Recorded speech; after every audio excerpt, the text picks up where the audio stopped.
Cette revue d'actualité 2022 dans Portneuf est une présentation de notre partenaire Desjardins.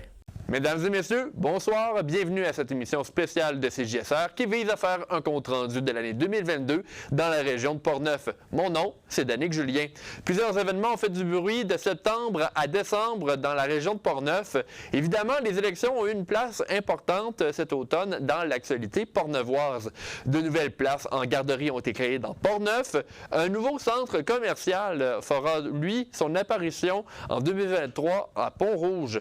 Le Home Hardware de Saint-Raymond a reçu la certification de la quincaillerie de l'année Home Hardware. Et finalement, Saint-Casimir a inauguré un monument qui rend hommage aux familles souches de Saint-Casimir. Je vous souhaite un bon bulletin d'information.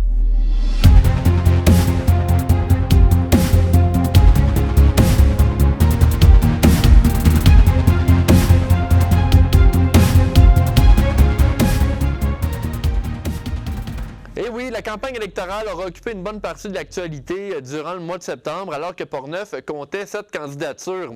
La journée du scrutin s'est tenue le 3 octobre dernier. C'est le candidat de la Coalition Avenir Québec, Vincent Caron, qui a récolté un peu plus de 47 % des voix.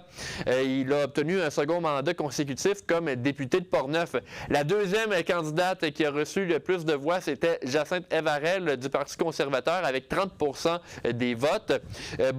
Ensuite, dans Portneuf, les partis qui ont récolté le plus de voix, c'était le Parti québécois, suivi de Québec solidaire, du Parti libéral, Patrick Bourson, candidat indépendant, et du Parti démocratie directe. Portneuf a affiché un taux de participation de 73,29 %, ce qui est beaucoup plus grand que la moyenne québécoise. Pour la campagne électorale, CJSR avait mis en place un débat des candidats et aussi a permis à chacun des candidats de faire une entrevue à la télévision pour discuter de leurs idées. On écoute maintenant une capsule qui présente chacun des candidats et leur parti afin de dresser un portrait un peu plus précis. Ça fait 4 ans et demi que je suis installé maintenant à la boulangerie. 4 ans et demi que les Québécois, Québécoises m'entendent dire ce que je dis.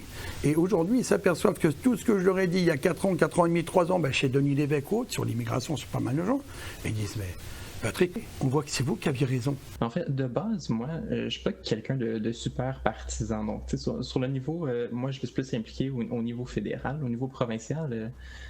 J'ai jamais vraiment eu de parti, mais le Parti libéral a toujours été plus proche de mes valeurs. Quand je suis rentré quand je suis arrivé de France, justement, je me situais dans ce qu'on appelle le centre. Ça peut être vague dans l'esprit de certains, mais justement, moi, et encore aujourd'hui, je trouve que notre parti, la Coalition Avenir Québec, est un parti de centre. J'ai été formé en lettres, mais c'est un peu par défaut. Je pense que refaire mon parcours, je pense que je le ferais peut-être en politique, quoique je regrette rien. J'adore la littérature, j'adore l'enseigner, mais ça a tout le temps été là. Donc, j'ai toujours aimé les écrivains qui se sont mêlés de politique. Tout à fait. C'est sûr que l'indépendance du Québec nous donnerait tous les leviers économiques, politiques pour faire nos choix en matière d'environnement, en matière d'énergie, en matière de développement aussi. Je suis native de Donnacona, j'ai grandi ici, j'ai fréquenté l'école primaire La Saumonière à Donnacona, puis l'école secondaire Donnacona. Par la suite, j'ai quitté la région pour aller faire mes études à l'Université d'Ottawa en sciences politiques et en criminologie. Le mot le dit, démocratie. Donc, moi, je crois que la démocratie, c'est très important. Au Québec, je crois qu'on n'en a pas assez. Nous, notre principe, c'est d'emmener comme on fait en Suisse. En Suisse, vous savez que ça fait 150 ans qu'ils marchent avec la démocratie. Les Suisses vont voter 4 à 5 fois par année. On rappelle que c'était 5 des 7 candidats qui avaient participé au débat présenté par CJSR. Au début du mois de septembre, dans Portneuf, les parents d'une trentaine d'enfants de moins de 5 ans de Saint-Raymond et de Pont-Rouge ont pu bénéficier de nouveaux services éducatifs en communauté. Au total, 3 projets pilotes ont été lancés pour la mise en place de ce nouveau concept qui vise à permettre à 2 responsables de services de garde en milieu familial maximum de louer un espace dans sa municipalité afin d'offrir les services aux tarifs subventionnés. Chaque responsable responsable ne peut dépasser 6 enfants. Il s'agit d'une alternative entre la garde en milieu familial et la garde en installation.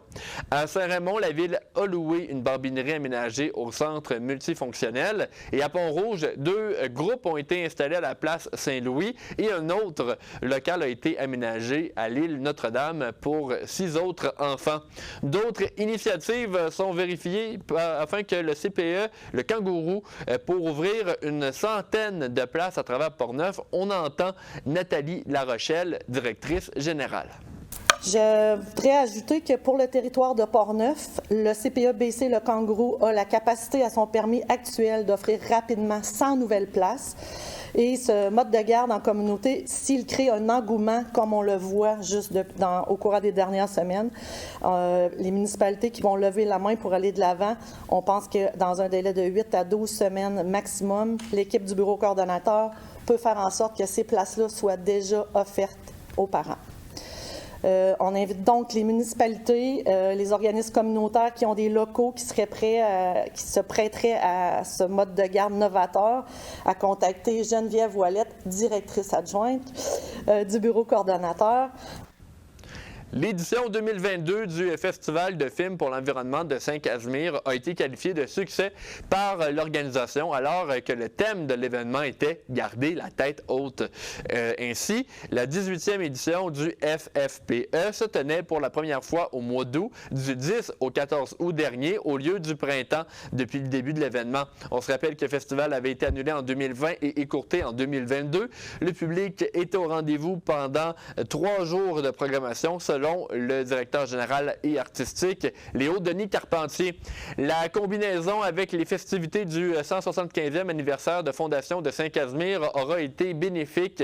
La cérémonie d'ouverture du Festival de films à l'Hôtel de Ville a été marquée par la poésie et le documentaire Humus de Carole Poliquin.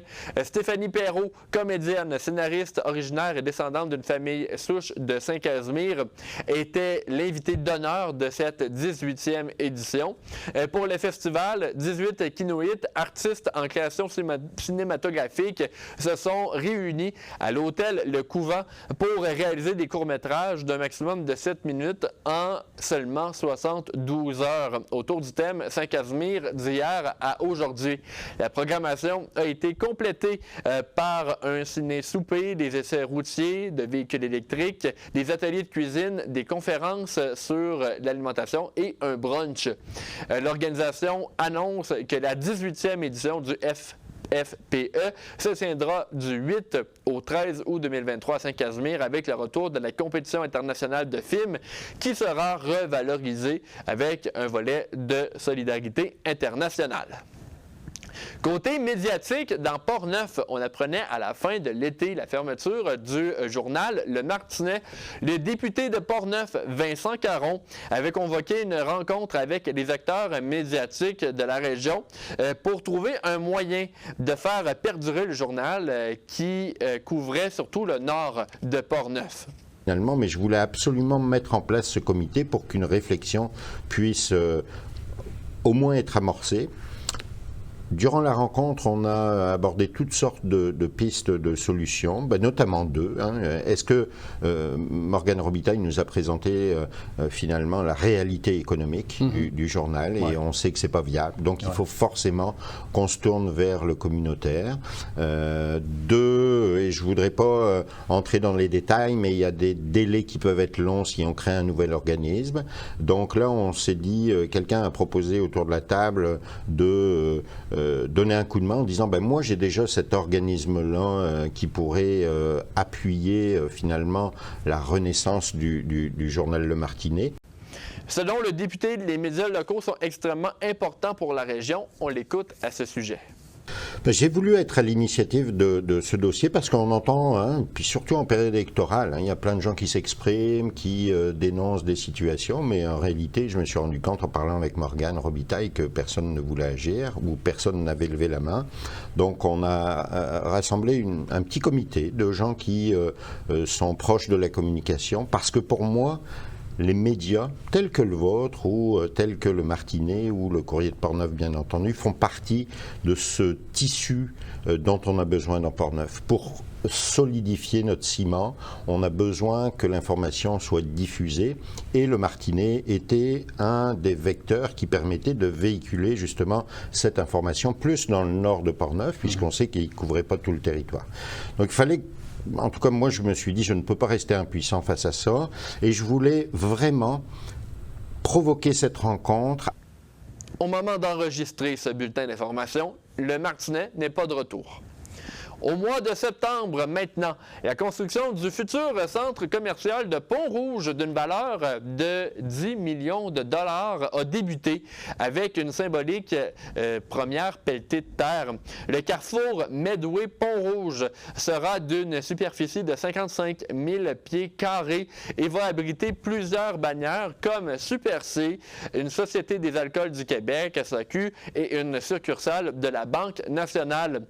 Pour le maire Mario Dupont, il est important pour Pont-Rouge de travailler de concert avec les entreprises qui souhaitent dynamiser la ville. On écoute maintenant le président de Medway, Yann Boudreau, qui explique le projet.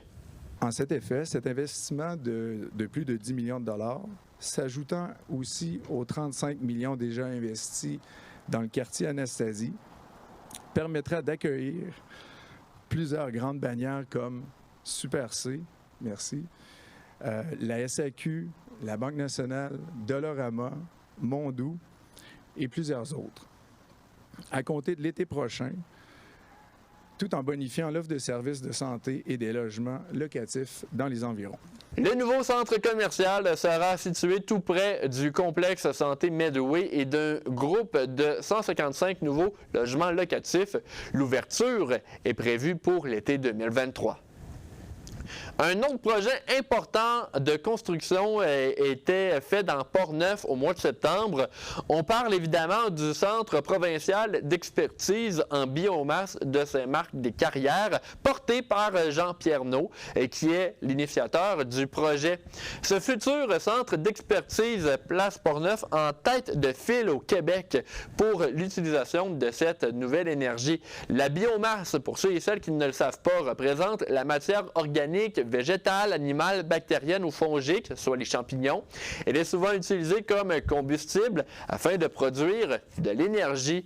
Les pays scandinaves comme la Suède s'en servent souvent comme principale source de chaleur urbaine.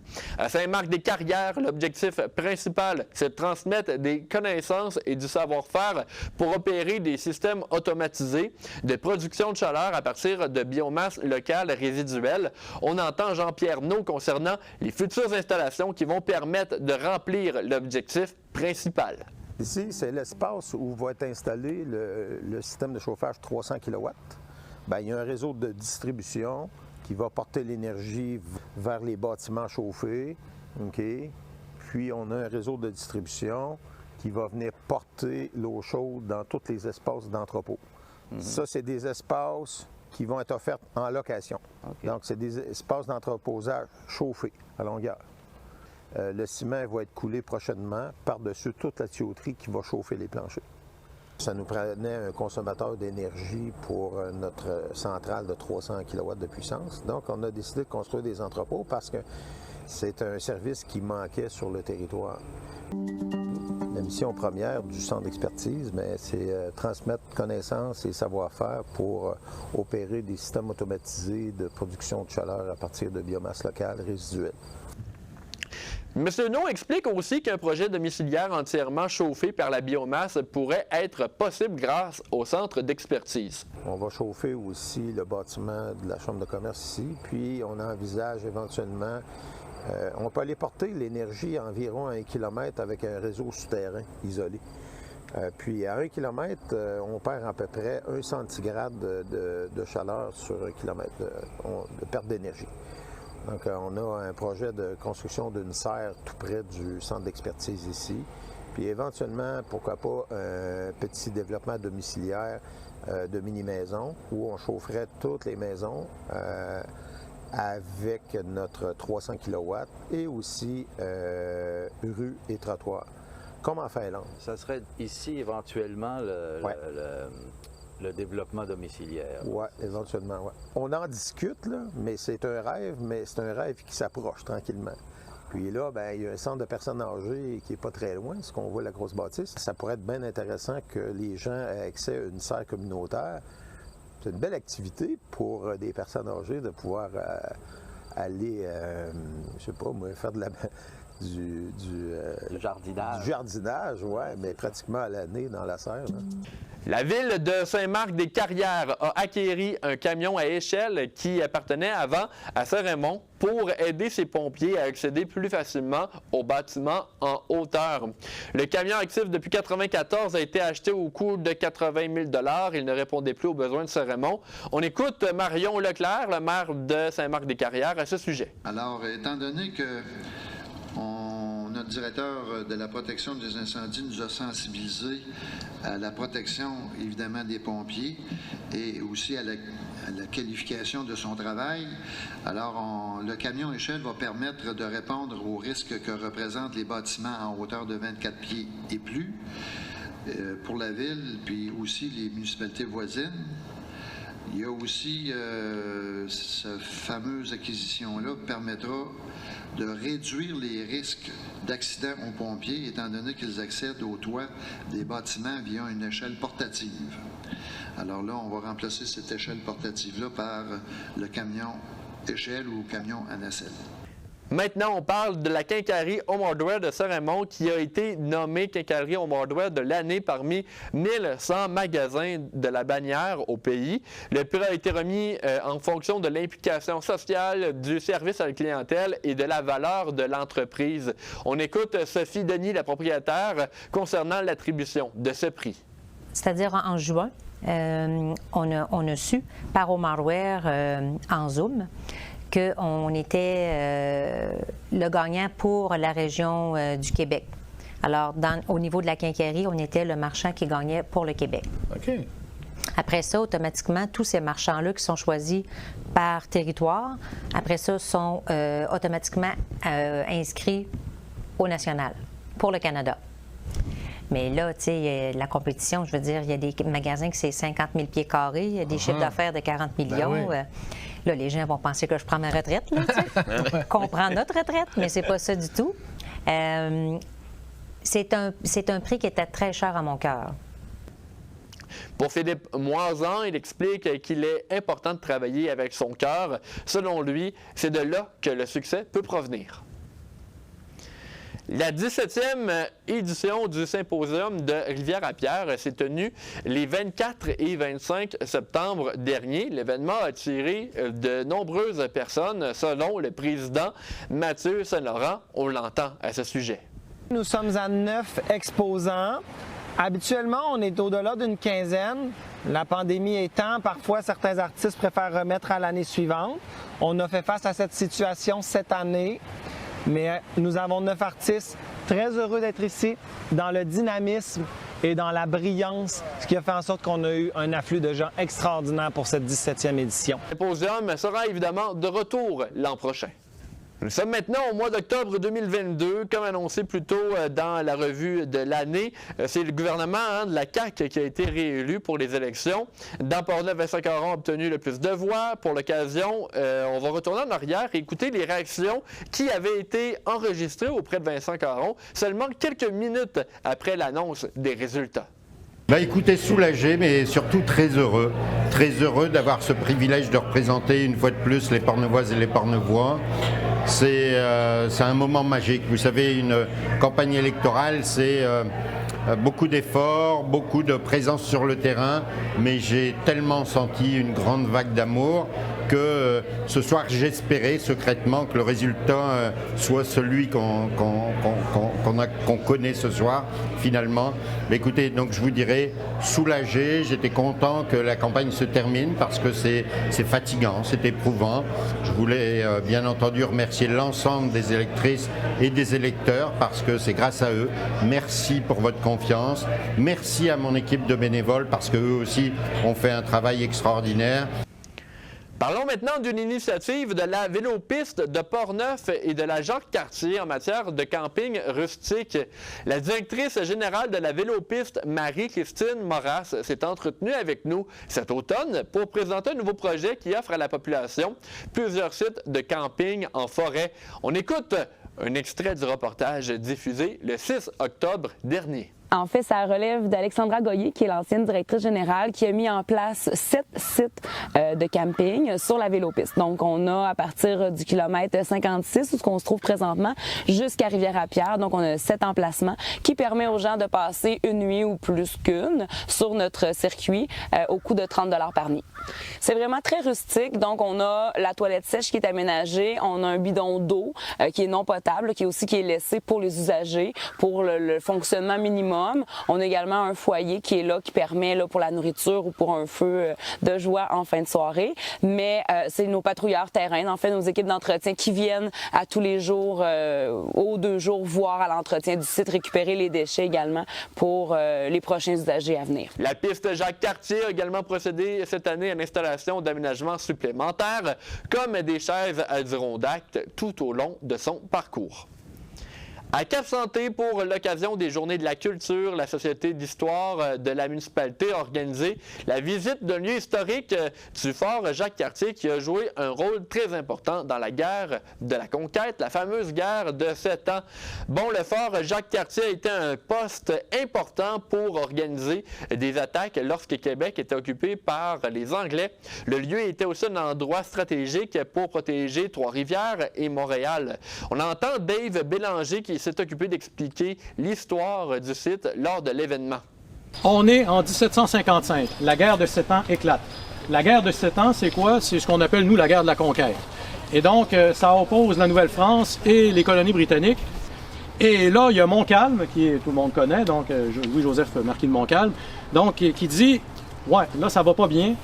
Faut penser à un plan B. Qu'est-ce qu'on fait si Québec tombe? » Et là, il rassemble ses officiers et ils se disent, ça serait où le meilleur endroit où on pourrait retraiter? Et là, il y en a qui parlent d'un poste, un autre. Et on en vient à la conclusion que Jacques-Cartier, c'est la meilleure place. C'est la meilleure place parce que c'est pas trop loin de Québec si on veut retraiter.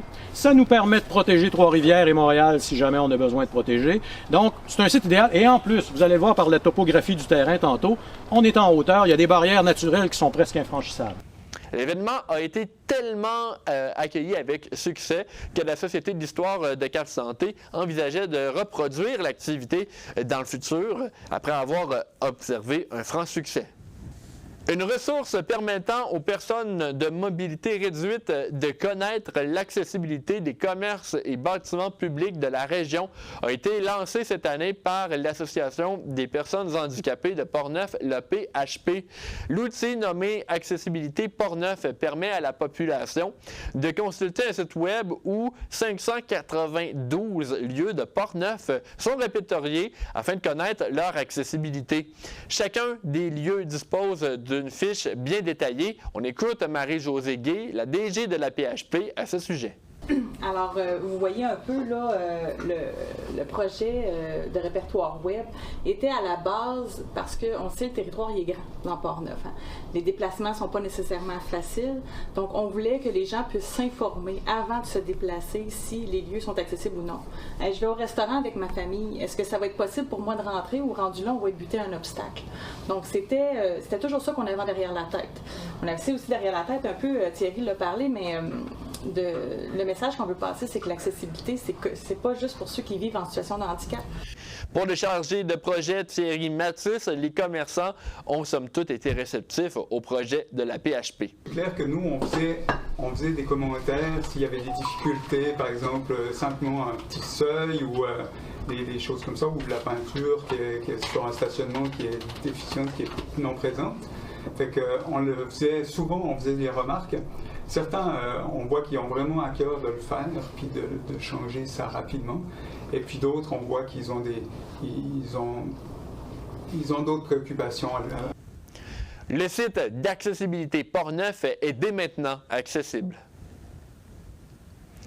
Le club unique de natation à Pont-Rouge a bénéficié d'une aide financière de 3 000 $ de la part d'Alcoa au mois d'octobre et a donc organisé un Anjoton. L'événement a été organisé pour le plaisir des jeunes et des membres du club. On écoute Mélanie Lachance, la présidente du club unique.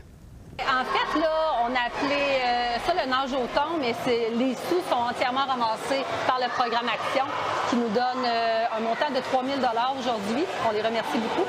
Puis, dans le fond, ce que ça consiste, c'est qu'on a 3 couloirs de nage. Puis, à chaque longueur qu'une personne fait, on le note. Ça va être comptabilisé à la fin de l'événement, là, à 18 h. Puis, on a une partie aussi plus jeux libres pour les plus petits. Pour Alcoa, il était important de venir en aide à cette organisation qui permet aux jeunes d'apprendre à nager et de rester actifs. L'inflation, maintenant, oui, a multiplié ses impacts sur le portefeuille des Portnevois cette année.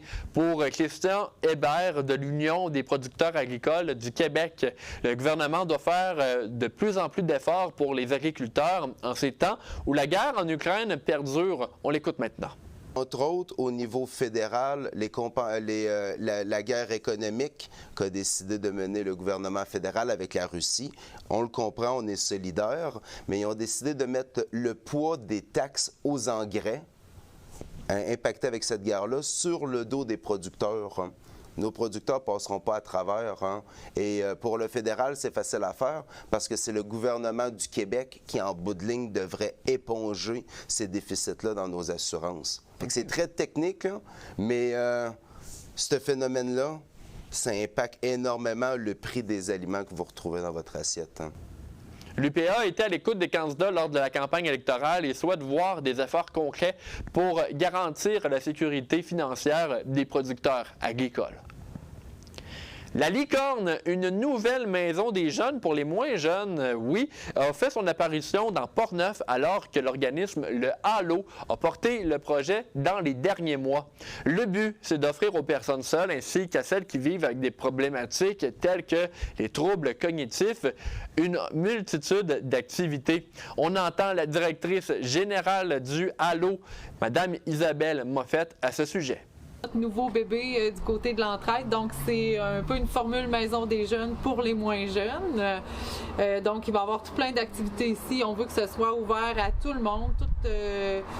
On veut la mixité, c'est vraiment important, l'ouverture aussi, l'accessibilité. On veut pas que ce soit compliqué, que ça prenne des inscriptions, qu'il faut cadrer dans des programmes différents. Donc c'est pour les aînés, les personnes seules, les personnes avec une déficience intellectuelle. Des bénévoles ont participé cet automne à la rénovation des locaux situés à Donnacona.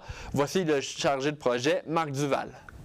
Et puis, on a décidé de faire les licornes de la rénovation. Ça fait qu'on invite les entrepreneurs, on invite des bénévoles à venir. Si les entrepreneurs n'ont pas le temps, mais ils peuvent donner des sous, donner des matériaux. Vendredi, le 14 octobre, il y a 2 peintres professionnels qui sont venus faire tous les toits, tous les plafonds. Alors, ceux autres, ils ont roulé ça, c'était super, là. Fait que... La Licorne est maintenant en activité et l'organisation souhaite pouvoir lancer d'autres initiatives de ce genre au travers de la région de Portneuf. On parle maintenant de nature. Évidemment, Portneuf, quand on parle de nature, est toujours bien présente. Et là, c'est la route bleue qui va faire son apparition sur la rivière Sainte-Anne entre Saint-Raymond et Saint-Casimir. C'est l'organisme Cano-Kayak Québec qui s'occupe de l'ensemble des routes bleues du Québec qui fait le projet. La première de ce genre sera celle de Portneuf. On écoute Jacinthe Racine, le ou de Cano-Kayak Québec, qui explique le projet. On peut la comprendre comme un peu la route verte, c'est sur le même principe. Donc la route bleue, ça s'adresse aux activités non motorisées, soit canot, kayak, eau calme, eau vive, planche à pagaie, et puis toute autre embarcation aussi qui est non motorisée.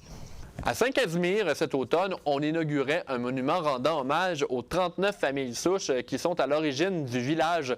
De nombreux descendants étaient présents pour observer ce monument érigé par la Société du patrimoine de Saint-Casimir. On écoute la présidente Danielle Dusablon. Le monument des familles souches représente la mémoire. Alors, les 39 familles qui sont arrivées en 1842, ici à Saint-Casimir, il y en a encore 29 qui ont le patronyme, donc qui demeurent encore à Saint-Casimir. On en est très fiers. Et puis, au lieu de faire quelque chose là, comme des activités à grand déploiement, le 175e a réellement on a réellement mis de l'avant des activités pérennes. Donc, le monument a été fait pour honorer les familles et aussi pour qu'on se souvienne. Parce que c'est important de se rappeler notre passé pour aller vers notre avenir.